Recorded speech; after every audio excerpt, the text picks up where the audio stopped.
be honest with you, I don't know if anything was off the phone, but I think his visa was for working, migrant work, I believe. Don't quote me on that, but I think that's what he was here for, for work. But, you know, these criminals, these predators, you know, a lot of these countries are just dumping them out. And you know, the United States is not a dumping ground for all these third world countries and their criminals. So we got to stop that.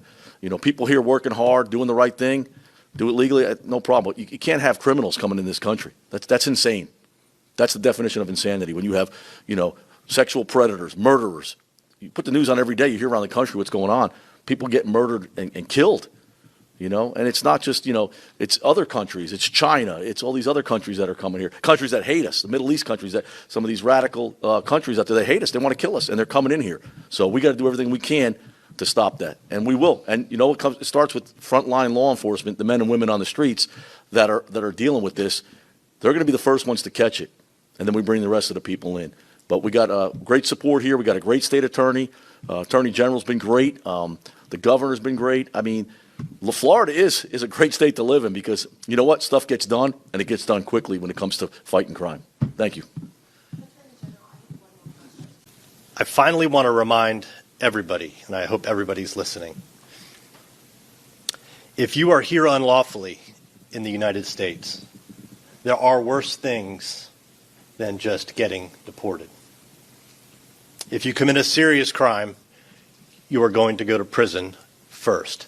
You're not going to find yourself just deported on a plane back to some other country. In this case, there will be no deportation because the case I'm going to talk to you about today, the defendant was sentenced to life in prison.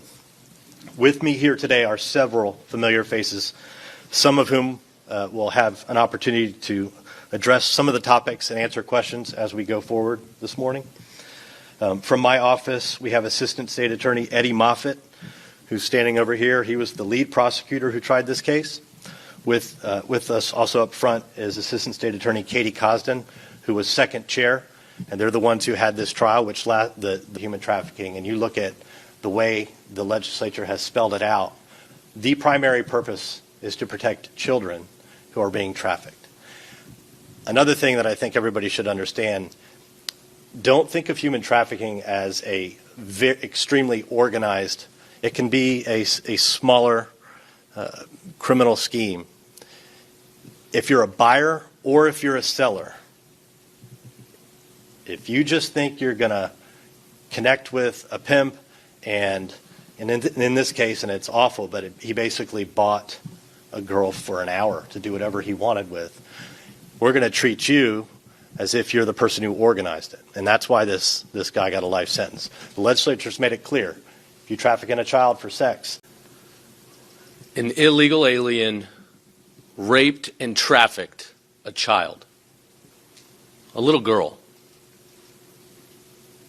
An illegal alien raped and trafficked a little girl.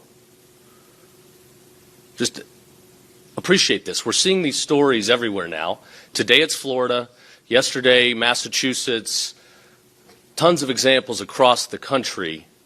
But everybody back behind the cameras, understand it. An illegal alien raped and trafficked a little girl. These aren't just stories, these are tragedies. These are horrific, grotesque events that keep happening. And they're happening because of the open border policies that were in existence. This monster should not have been in this country. He should not have been here. This crime should not have occurred. This victim should not have had to go through this terrible tragedy. Now, we're detaining and deporting across the state, but as the state attorney said, this guy's not going anywhere. He's going to stay right here. We're going to know where he is. He will be behind bars for the rest of his life. And that prison cell will be far too nice a place for this individual. But it's time that everybody work together to combat illegal immigration and shut down the border for once and for all. This is not a left or right issue. This is not a Republican-Democrat issue. This is rule of law. It is protecting our kids from these tragic situations. How many people have to be victimized like this before everyone will get together and realize that if we are going to be a sovereign country, If we are going to protect our families and our kids, we must have rule of law. We must have a secure border, and we must ensure that people are here legally.